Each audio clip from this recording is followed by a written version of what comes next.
Hello viewers, welcome to Adi Yogi classes. This is my first video on Adi Yogi classes. Today I am congratulating you for appearing in a first time board exam. I am starting with a science syllabus for you, and now I am considering you both the students in a Hindi medium or English medium. I will use Hindi language to elaborate it. So now started with the first chapter in a science chemical reaction and equations. जैसा कि आप देख पा रहे होंगे screen पे तो हमारा पहला जो चैप्टर है वो साइंस में वो है केमिकल रिएक्शंस। तो सबसे पहले मैं ये बता दूं आपको कि आपको किन किन कंटेंट्स पे जो है फोकस करना है। आपको बाहर इस कंटेंट से कुछ भी नहीं पढ़ना है, क्योंकि इन्हीं 5 कंटेंट्स से जो है आपका पूरा चैप्टर जो है फॉर्म किया गया है, बनाया गया है। सबसे पहले आता है कि what is a chemical reaction. Chemical reaction होती क्या है। The other question is difference between chemical reaction and physical reaction. जबकि ये आपको इससे पहले 9th में या 8th में पढ़ाया गया होगा, बट ये समझ पाना बहुत ज़रूरी है कि समझना बहुत ज़रूरी है कि केमिकल रिएक्शन और फिजिकल रिएक्शन में जो डिफरेंस होता है वो क्या होता है। तभी आप समझ सकते हैं कि केमिकल रिएक्शन होती क्या है। देन हम जब आगे प्रोसीड करेंगे तो हमें एक टॉपिक आता है बैलेंस केमिकल रिएक्शन, कि ये केमिकल रिएक्शन को बैलेंस कैसे करते हैं, ये आगे हम उसको डिस्क्राइब करेंगे। एंड देन आता है टाइप ऑफ केमिकल रिएक्शन, और last one is the effect of chemical reaction. जो केमिकल रिएक्शन आपकी डेली लाइफ में होती हैं वो उसको आप कैसे ऑब्जर्व कर सकते हैं और आप कैसे देखते हैं अपने आसपास केमिकल रिएक्शंस को। तो the first question is the what is chemical reaction. In a short way, when we started with a chemical reaction, तो केमिकल रिएक्शन होती क्या है। केमिकल रिएक्शन होती है chemical reaction a process in which one or more substance and the reactants are converted to one or more different substances the product.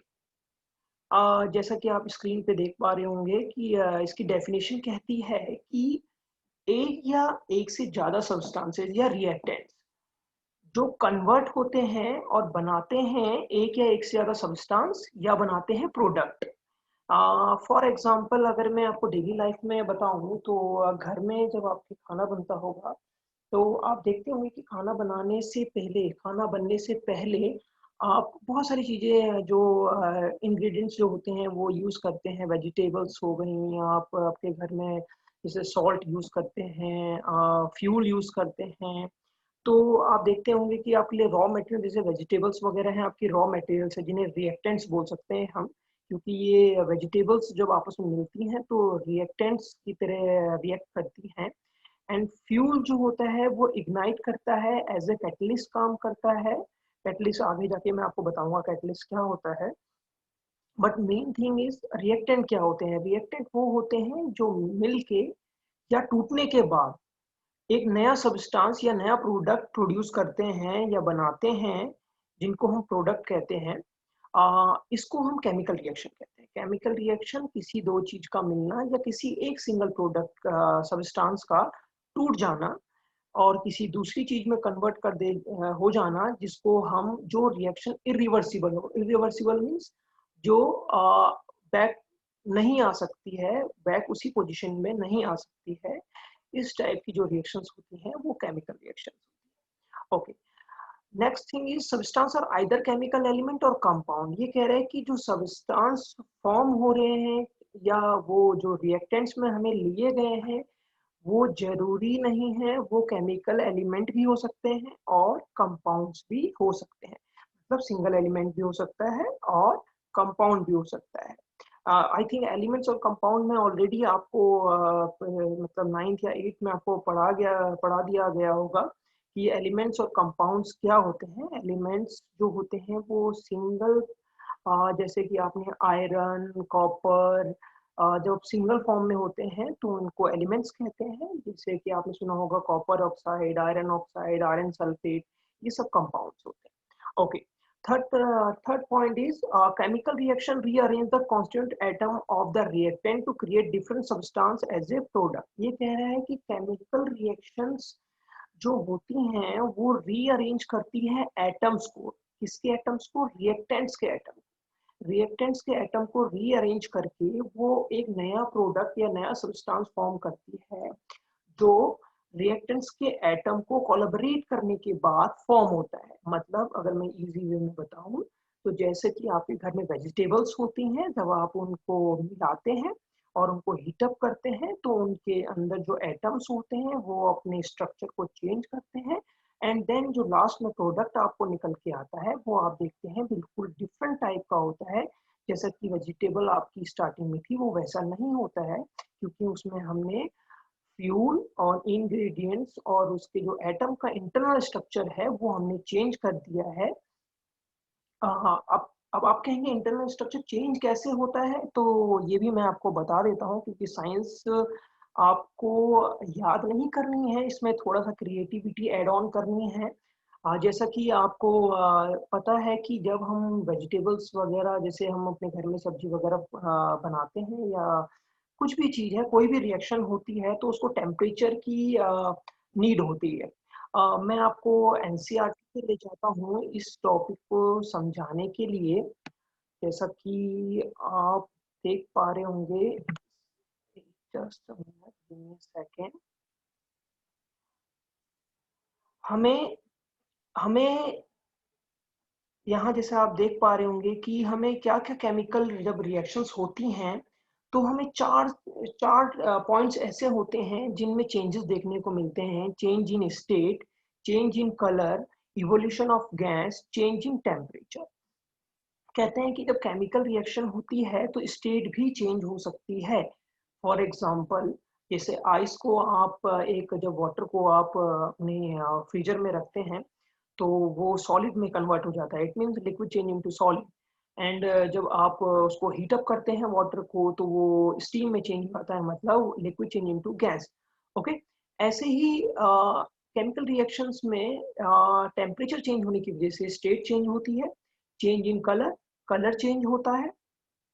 Colour change होने का मतलब, जैसा कि आपने देखा होगा, आपकी एनसीईआरटी में सबसे पहला एग्जांपल जो है वो है जब मैग्नीशियम रिबन को हम in the presence of oxygen burn करते हैं तो वो मैग्नीशियम ऑक्साइड में कन्वर्ट हो जाता है। इट मीन आखिरी में जो पाउडर बचता है व्हाइट रंग का वो मैग्नीशियम ऑक्साइड होता है। अ, अब आप कहेंगे कि मैग्नीशियम, जब मैग्नीशियम पेपर को, मैग्नीशियम रिबन को जब हम गर्म करते हैं, हीट ऑन करते हैं, बर्न करते हैं, तो ऑक्सीजन कहाँ से आती है? ऑलरेडी हमारे एयर में ऑक्सीजन रहती है, तो वो ऑक्सीजन रिएक्ट करती है and then it will convert to magnesium oxide, तो कन्वर्ट हो जाती है बाद में। अब हम चलते हैं, चेंजिंग टेम्परेचर हो गया, evolution of gas. Okay, evolution of gas it means दो तरीके की रिएक्शंस होती हैं, एक एक्सोथर्मिक और एक एंडोथर्मिक। अगर आप कोई डिफरेंट सप्लीमेंट्री बुक्स यूज कर रहे होंगे तो आपको ये वर्ड सुनने को मिलेंगे, एक्सोथर्मिक और एंडोथर्मिक। एक्सोथर्मिक रिएक्शन वो रिएक्शन होती हैं जिसमें हीट जो है वो एमिट होती है रिएक्शंस के दौरान। जब रिएक्शन हो रही होती है तो हीट निकलती है उसमें से। एंड एंडोथर्मिक्स जो होती है, एंडोथर्मिक रिएक्शन वो रिएक्शन होती है जिसमें हमें हीट को देना पड़ता है। जनरली केमिकल रिएक्शंस वो रिएक्शंस होती हैं जिनमें हीट निकलती है। बहुत rare of the rarest reactions ऐसी होती हैं जो एंडोथर्मिक होती हैं, जो हीट को एब्जॉर्ब करती है, जनरली हीट निकलती ही है। Okay, okay. अभी कहता है कि कुछ चीजें ऐसी होती हैं जो केमिकल रिएक्शन को इफेक्ट, मतलब उसमें इफेक्ट डालती है, जैसे कि कैटलिस्ट। आई थिंक यहाँ एनसीईआरटी में दिया हो या ना दिया हो मुझे नहीं पता, बट मैं आपको जनरल नॉलेज के लिए बता रहा हूँ। एक टेम्परेचर हो गया, कैटलिस्ट, कैटलिस्ट क्या होता है? फर्स्ट क्वेश्चन ये होता है, what is catalyst? Catalyst is a, catalyst एक प्रोडक्ट होता है जो रिएक्शन, केमिकल रिएक्शन में पार्टिसिपेट करता है बट उसकी कंपोजिशन को चेंज नहीं करता है। इट मींस ये एक ये केमिकल रिएक्शन को इग्नाइट कर देता है, मतलब उसको फास्ट कर देता है, but it can not change the composition of reaction. Okay, catalyst को आप समझ गए होंगे। कैटलिस्ट क्या होता है? एक तरीके से जो हम हीट अप करते हैं, टेम्परेचर देते हैं, वो भी कैटलिस्ट का काम करता है, क्योंकि वो पार्टिसिपेट नहीं करता है रिएक्शन में बट केमिकल रिएक्शन को फास्ट कर देता है। इस तरीके से आप कैटलिस्ट को समझ सकते हैं। अभी आता है नेक्स्ट क्वेश्चन जो आता है वो आता है chemical reaction, chemical equation sorry. Chemical equation जो होती है जैसा कि आपको पता है कि केमिकल इक्वेशंस जब हम पहले अभी हमने पढ़ा था कि रिएक्टेंट्स मिलके प्रोडक्ट बनाता है या एक या एक से ज़्यादा सब्सटेंस मिलके प्रोडक्ट बनाते हैं, उन्हीं को हम शॉर्ट फॉर्म में लिखने के लिए या शॉर्टर वे में समझने के लिए साइंटिस्ट ने हमें केमिकल इक्वेशन से इसको समझाना ईज़ी समझा, इसीलिए ये केमिकल इक्वेशंस को बनाना साइंटिस्ट ने स्टार्ट किया। तो सबसे पहले मैग्नीशियम ऑक्साइड का ही एग्ज़ाम्पल यहाँ पर दे रखा है बट ये मैं आपको पहले ही बता चुका हूँ मैग्नीशियम जब ऑक्सीजन के साथ रिएक्ट करता है, तो मैग्नीशियम ऑक्साइड बनाता है। फिर आते हैं हम बैलेंस केमिकल इक्वेशन। अभी हम जैसा कि जानते हैं कि बैलेंस केमिकल इक्वेशन क्या होती है, तो अभी ये बीच में एक टॉपिक आपका रह गया है, वो है डिफरेंस बिटवीन केमिकल रिएक्शन और फिजिकल रिएक्शन। केमिकल रिएक्शन जो होता है जैसे कि मैंने आपको बताया कि परमानेंट चेंजेस आते हैं, जैसे कि आपने देखा होगा मिल्क से कर्ड बनती है, बट कर्ड से मिल्क नहीं बन पाता है, वो केमिकल रिएक्शन होता है। उसके अंदर बैक्टीरियाज होते हैं। जब हम कर्ड में कन्वर्ट करते हैं, मिल्क में हम पहले से थोड़ी-सी कर्ड मिलाते हैं ताकि जो कर्ड में बैक्टीरियाज़ होते हैं वो मिल्क में पहुँच जाते हैं और वो एक बॉन्ड फ़ॉर्म करते हैं। जब वो बॉन्ड फ़ॉर्म करते हैं तो जो लिक्विड मिल्क होता है वो सॉलिड में कन्वर्ट हो जाता है। एंड देन फिजिकल चेंज क्या होते हैं? Physical change affect only physical property. Okay, physical change जो है फिजिकल प्रॉपर्टी पे ही चेंज लाते हैं। जैसे शेप का चेंज हो जाना, साइज का चेंज हो जाना, ये सब चेंजेस जो होते हैं वो फिजिकल चेंज होते हैं। जैसे कि आपने एक बैलून लिया, बैलून के अंदर आपने एयर फिल कर दी, तो उसका साइज चेंज हो जाता है। बैलून तो बैलून ही रहता है, बट उसका साइज चेंज हो जाता है। इसको हम कहते हैं physical change. Some example of physical change are freezing of water. Water का फ्रीज हो जाना भी एक फिजिकल चेंज है। जैसा कि आपने देखा होगा कि फ्रिज में जब आप वाटर को डालते हैं तो वो लिक्विड से सॉलिड में कन्वर्ट हो जाता है। मेल्टिंग ऑफ वैक्स, वैक्स आपने देखी होगी जब आप उसको हीट अप करते हैं तो मेल्ट हो जाती है। बॉइलिंग ऑफ वाटर, स्टीम में चेंज हो जाता है बट उसका chemical formula is the same, H2O। H2O chemical formula उसका सेम रहता है। A few example of chemical changes are digestion of food, burning of coal, rusting of iron। और ये सब एग्जांपल जो हैं वो केमिकल चेंजेस के हैं जिसमें जैसे कि कोल का बर्न हो जाना।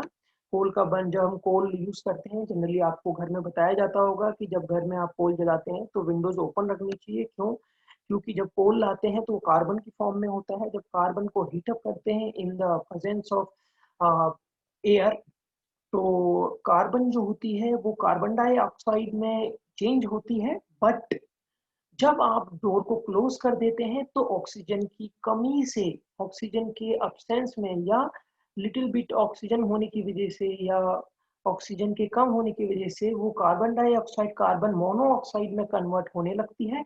कार्बन मोनोऑक्साइड जो होती है एक पॉइजनस गैस है जो कि आपको कुछ ही सेकंडों में जो है डेड कर सकती है, जो कि आपके लिए बहुत ही खतरनाक गैस होती है। इसीलिए आपसे कहा जाता है कि डोर को ओपन रखना चाहिए। Rusting of iron, rusting of iron आपने देखा होगा लोहे पे जंग लग जाता है जब आपने आपने आपने कोई भी आयरन रॉड या कुछ भी आपने ऐसा खुले में हवा में छोड़ देते हैं तो वो वाटर और एयर की प्रेजेंस में आके रस्टिंग हो जाती है। अभी हम आए थे बैलेंस केमिकल इक्वेशन में। The equation in which the number of atom of all molecule is equal on both the side of equation is known as balanced chemical equation। ये कह रहा है कि केमिकल इक्वेशंस में जब नंबर ऑफ एटम्स सेम होते हैं तो उसको हम बैलेंस केमिकल इक्वेशन कहते हैं। क्योंकि अगर आपने law of conservation of mass पढ़ा होगा तो वो कहता है कि mass neither be created nor be destroyed, it can be change into one form to another. इसको एक फॉर्म से दूसरे फॉर्म में चेंज किया जा सकता है। मास ना तो खत्म किया जा सकता है ना ही क्रिएट किया जा सकता है। यही लॉ एनर्जी में भी अप्लाई होता है, law of conservation of energy भी ऐसा ही होता है। बट जैसा कि आपने देखा होगा कि जब हम केमिकल इक्वेशंस लिखते हैं तो हमें नंबर ऑफ एटम्स पे ध्यान देना पड़ता है। नंबर ऑफ एटम्स सेम होने चाहिए केमिकल इक्वेशंस में। मैं एनसीईआरटी को रेफर करते हुए आपको समझाता हूँ कि कैसे केमिकल इक्वेशंस को बैलेंस करते हैं। जैसे कि आप देख रहे होंगे यहाँ पर जिंक और हाइड्रोजन सल्फेट, हाइड्रोजन और सल्फेट आप देख रहे होंगे कि यहाँ पर जिंक है, हाइड्रोजन है, सल्फर है, ऑक्सीजन है। ये लेफ्ट हैंड साइड में रिएक्टेंट्स होते हैं एंड राइट हैंड साइड में प्रोडक्ट्स होते हैं। ठीक है, तो जब लेफ्ट हैंड साइड में आप देखेंगे तो जिंक, हाइड्रोजन और सल्फेट जो SO4 है, और जिंक यहाँ पर सिंगल है, सिंगल एटम है, यहाँ भी जिंक सिंगल सिंगल एटम है, हाइड्रोजन यहाँ 2 एटम है, यहाँ भी हाइड्रोजन 2 एटम है, सल्फर यहाँ 1 है, सल्फर यहाँ 1 है, ऑक्सीजन 4 है, ऑक्सीजन 4 है। इट मीन्स ये बैलेंस केमिकल इक्वेशन है।